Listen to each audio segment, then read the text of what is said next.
semua. Perkenalkan saya Cindimeo. Saat ini saya sedang berada di pelataran rumah Pak Widodo dan juga Ibu. Pada pagi hari ini kita akan berbincang-bincang santai. Tetapi sebelum perbincangan santai ini dimulai, pepatah lama mengatakan tak kenal maka tak sayang. Oleh karena itu, perlu dong kita memperkenalkan diri terlebih dahulu bersama narasumber kita pada pagi hari ini, yakni Pak Widodo dan juga Ibu. Mungkin bisa memperkenalkan diri, alamat, dan juga pekerjaan apa sih yang ditempuh oleh Pak Widodo dan juga Ibu. Baik, para pemirsa, kami perkenalkan diri. Saya Widodo bin Salim dan istri saya Adriana Humao. Saya di sini alamat Jalan Sekolah Alkitab, Kampung Venon, Desa Baumata, Kecamatan Taibinu, Kabupaten Kupang. Di sini kami selain tempat tinggal juga untuk tempat usaha. Tempat usaha yaitu bahan bangunan, ada materialnya, baik ada pabrik batako, juga ada tambahan kami ada usaha taksi bandara. Kami Widodo bin Salim ini dulunya adalah seorang anggota TNI AU dan kami mempersiapkan diri untuk mengisi waktu pensiun dengan usaha ini. Kami usaha bahan bangunan, material, batako dan taksi bandara serta angkutan untuk material itu tahun 2018. Kami pensiun 2019. Jadi 1 tahun sebelum pensiun kami sudah berusaha mendirikan usaha bahan bangunan ini. Demikian kami awal muasalnya kami berusaha di bidang bahan bangunan ini. Demikian. Ya, terima kasih Pak Widodo. Jadi teman-teman seperti yang kita ketahui bahwa Pak Widodo ini adalah pensiunan TNI, betul ya Pak? Dan usaha yang dibangun Pak Widodo ini sudah berlangsung cukup lama dan bukan hanya satu usaha saja. Tetapi pada kesempatan kali ini kita akan lebih berfokus kepada usaha bahan bangunan, betul ya Pak? Ya, jadi kira-kira Pak, usaha bahan bangunan ini diberi nama apa begitu? Bahan bangunan ini kami namakan Bangkit Nusantara. Kenapa diberi nama Bangkit Nusantara? Ada filosofinya. Jadi kami lahir dari kampung Purworejo, Jawa Tengah, dekat Candi Prambanan, di Borobudur. Dan istri saya ini asli dari timur sini, dari tanah timur. Dan anak saya kelahiran sini, anak-anak mantu itu ada yang dari kelahiran di Biak, Papua.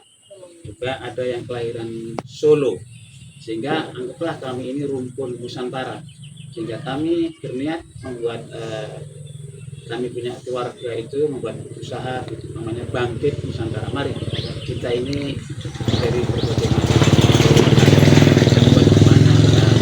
kita bangkit, ayo kita buat usaha apa saja yang mulai dari pertama tadi dari terus kita lanjut berkembang material yang mendukung juga pabrik batako juga pendukung begitu. Demikian. Jadi kemudian Pak, yang berikutnya kita masuk kepada sesi tanya jawab ya Pak, diskusi bincang-bincang santai Pak. Yang pertama itu Pak, seperti yang kita ketahui bahwa banyak orang itu memulai usaha bangunan, tetapi sedikit yang bisa mencapai skala sukses Pak. Nah, apa satu keputusan yang paling krusial di tahun-tahun pertama yang membuat usaha ini kemudian dikenal luas oleh orang? Baik. Jadi kami memang kami kebetulan posisinya ada di daerah berkembang, jadi daerah membangun. Dari situlah kami putuskan ini pas untuk daerah bangun. Dan kita adakan seperti promosi lewat Facebook, ya, lewat lembaran-lembaran, terus juga ada door to door saat itu datang ke rumah yang dibangun, kita kasih brosur bermacam yang kita jual, dan juga kita melayani istilah yang sekarang COD. Jadi orang bisa sambil mencangkul atau sambil kerja di kantor, sambil mana telepon. Saya pesan ini antar ke rumah, nanti bayarnya di rumah. Dari situlah mereka lebih senang cara seperti itu, sehingga mereka hanya telepon. Saya pesan pasir sekian, bataku sekian, semen sekian, antar ke alamat ini gunakan Sherlock. Nah, saya sudah mengikuti alur zaman. Akhirnya mereka lebih senang. Kelihatannya sepi tapi ada antara. Jadi karena letaknya yang strategis, juga kemanfaatan media sosial yang baik. Ya. Kemudian yang berikutnya Pak, kenapa Bapak bisa memilih untuk fokus pada bisnis perdagangan bangunan seperti ini daripada bisnis-bisnis yang lain seperti itu? Apakah ada sesuatu yang mendorong ataukah ada manfaat yang menguntungkan untuk Bapak dan juga banyak orang? Baik, jadi kami memutuskan di Bandung ini yang pertama itu karena kita dulu bercita-cita untuk bisnis properti yang sekarang lagi dirintis. Yang kedua itu menguntungkan masyarakat, kan itu sifatnya membangun. Jadi kita sekaligus kita berbisnis, kita ada manfaat faedahnya membangun lingkungan, membangun bangsa. Seperti namanya Bangkit Nusantara itu, nah kita bersama-sama untuk membangun, bangkit bersama-sama membangun negara kita lewat jalur yang paling kecil. Ini toko pertama di TB ini. Toko nomor 1 bangunan itu di TB ini. Kecamatan, satu kecamatan ini kecil. Terus berkembang sekarang sudah ada beberapa. Nah, yang kedua, kami berbisnis ini karena kan kita sudah usia, jadi kita tidak ngoyo atau bahasanya itu orang itu tidak muku karena takut busuk, tidak ada barang yang busuk. Sehingga itulah yang kita tenang, kita sudah pensiun biar bisnis yang nyaman dan aman. Jangka panjang. Iya, nyaman dan aman itu amannya tidak ada barang busuk, istilahnya seperti itu. Karena tenang saja, barang yang ada 2-3 hari. Tapi kalau masih kita bisnis makanan, apakah hari itu harus ada sesuatu? Ya, tenang sesuai dengan usia kita, usia pensiunan seperti itu. Sudah saatnya untuk beristirahat ya. Ya, sebenarnya kita istirahat bukan harus kita total, tapi kita di masa tua kita masih bisa bermanfaat untuk lingkungan, untuk masyarakat sekitar, bisa ada karyawan kita bisa oleh kemana, sehingga kita bisa arahkan yang mau jadi kuliah, sarjana, atau jadi tentara, jadi sambil kerja, sambil kita punya. Ya, alhamdulillah kita ada beberapa adik-adik saya di sini yang sudah berkembang. Ada yang jadi penerbang TNI AU, akademi udara. Ada yang jadi tamtama dari macam-macam port angkatan udara. Jadi kita bersyukur. Ada yang sudah di Solo, mudah-mudahan bisa maju. Jadi kita di sini sifatnya karyawan harus berkembang, jangan stagnan seperti itu sampai tua, harus lebih baik mungkin demikian. Ya, betul Pak. Berarti usaha ini tidak hanya membawa manfaat untuk satu pihak, tetapi membawa banyak manfaat untuk orang-orang di sekitarnya. Yeah. Kemudian yang berikutnya Pak, kapan waktu-waktu tersulit yang pernah toko ini hadapi Bapak? Misalnya saat harga semen atau harga besi itu melonjak tajam. Dan bagaimana Bapak dan Ibu tetap menjaga ketersediaan barang biar di saat-saat kritis seperti itu barang tidak jatuh begitu Bapak, atau usahanya tidak jatuh begitu. Baik, masa-masa krisis adalah masa-masa musim hujan seperti ini. Jadi musim hujan pembangunan berkurang, tapi tetap ada. Jadi pembangunan besar persentasenya berkurang, tapi itu saya tidak anggap krisis, tidak.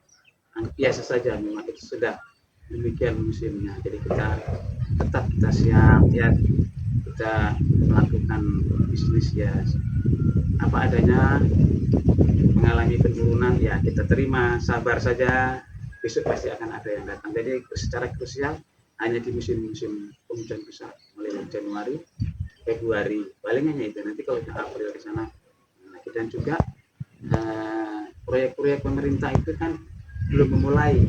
Jadi proyek pemerintah itu di bulan Januari, Februari itu semuanya masih perancangan. Untuk fisiknya nanti kan mulai dari bulan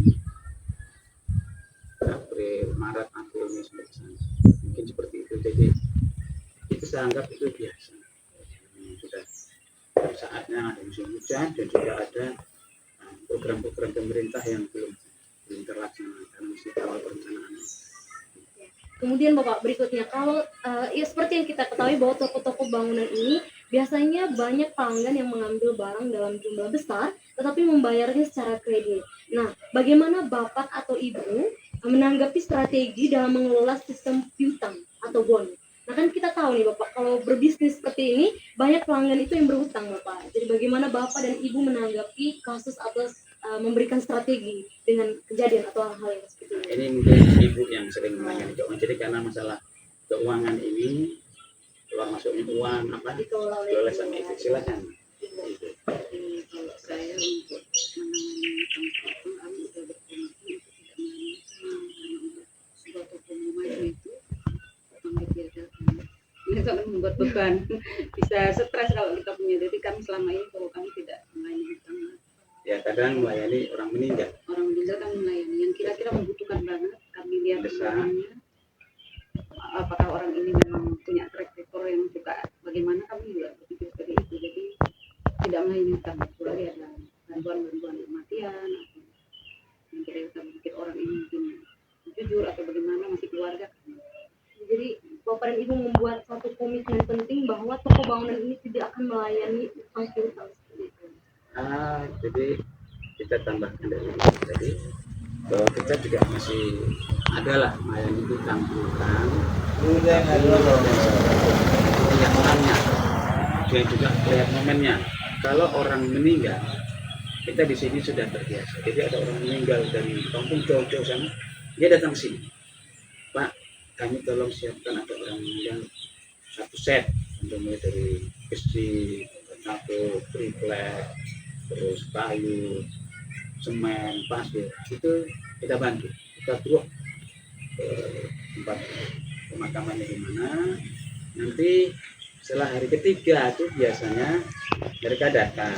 Ya, sampai kita tidak ngejar, kita tidak tanya. Jadi mereka datang untuk menyelesaikan itu contoh. Terus kalau yang lain seperti kenal saudara itu bisa ya bisa.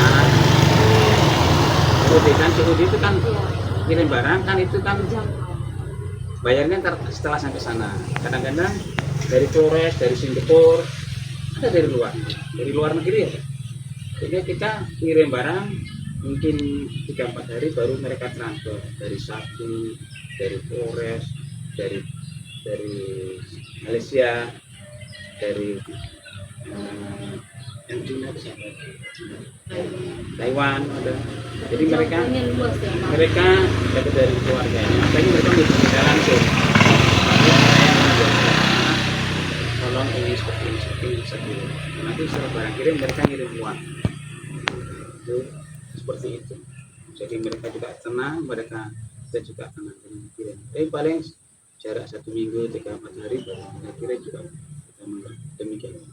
Kemudian berikutnya Bapak, bagaimana cara Bapak dan Ibu itu membangun kepercayaan dengan distributor besar sehingga bisa mendapatkan atau mengambil barang dengan harga yang murah dan tempo pembayaran itu yang panjang.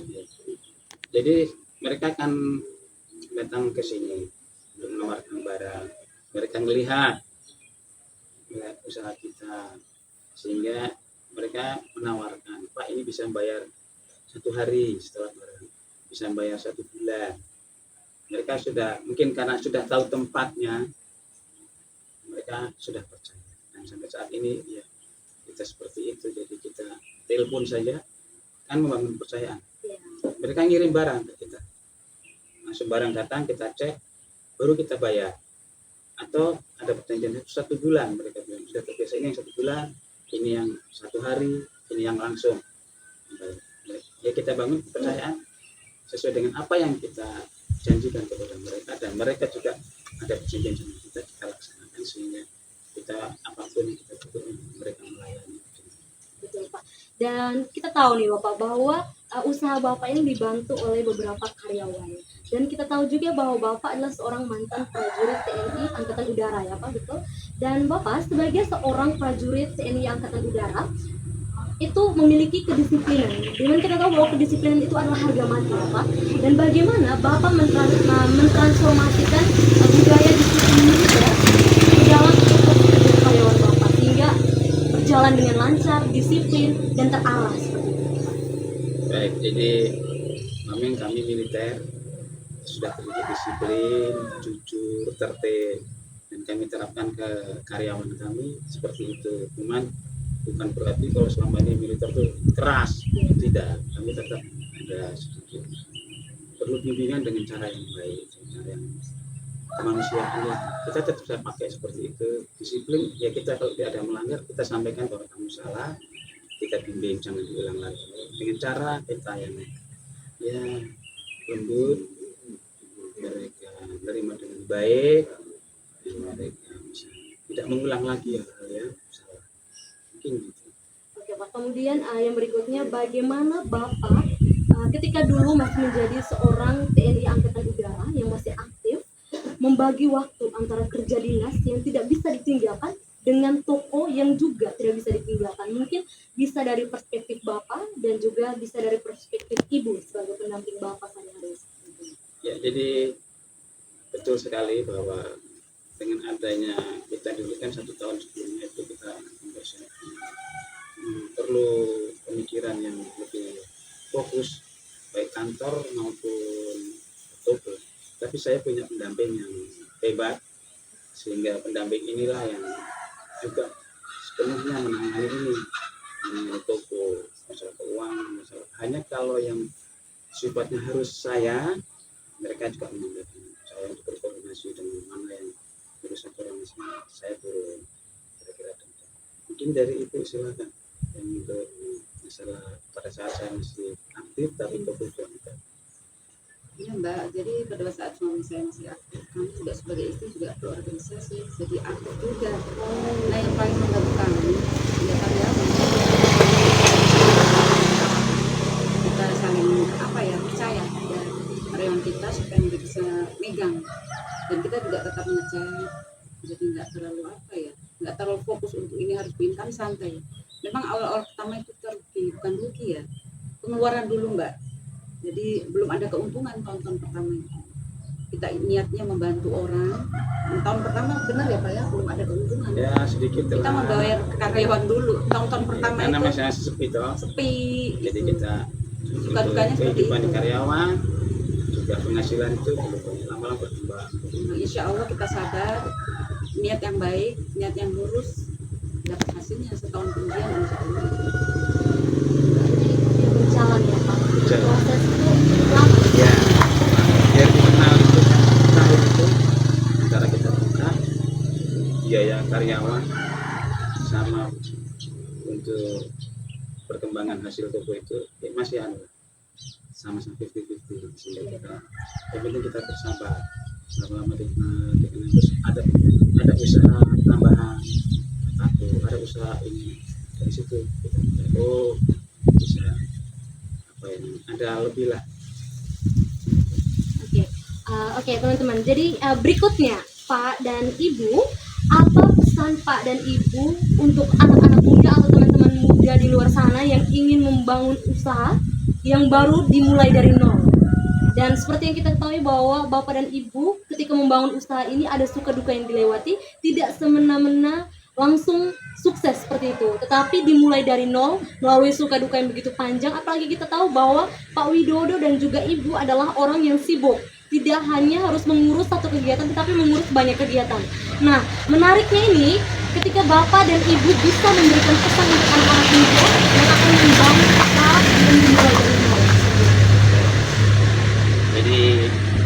Jadi para adik-adik muda yang ingin membuka usaha apa saja.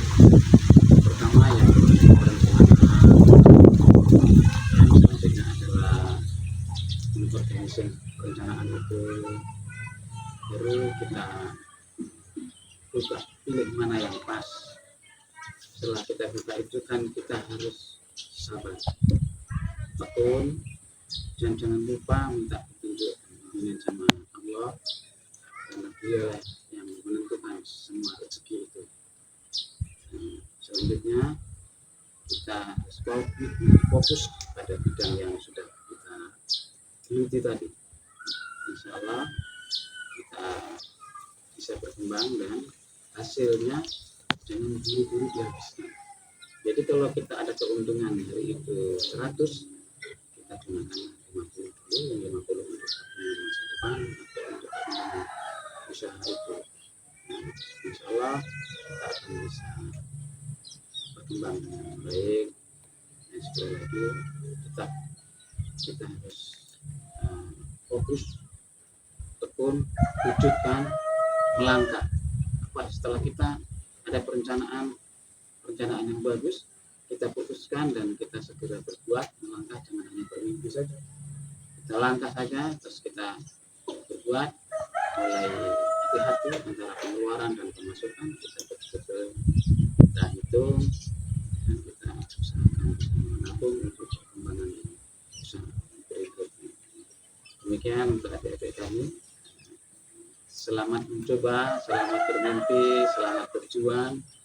Semoga apa yang adik-adik inginkan bisa tercapai, menjadi anak pengusaha yang sukses di masa depan untuk membangun bangsa kita yang kita cintai ini. Demikian. Baik, terima kasih Pak Widodo dan juga Ibu yang telah memberikan kesan dan pesan yang begitu luar biasa untuk teman-teman muda di luar sana. Jangan lupa disimak dan diikuti ya cara-cara yang sudah disampaikan oleh Pak Widodo dan juga Ibu. Dan untuk Pak Widodo dan juga Ibu, terima kasih karena telah meluangkan waktu untuk berbincang-bincang santai bersama saya. Sehat selalu Pak dan Ibu, dan semoga lancar selalu usaha-usaha yang dibangun. Dan dari tempat ini saya Cinimio pamit undur diri, sampai jumpa lagi di lain waktu.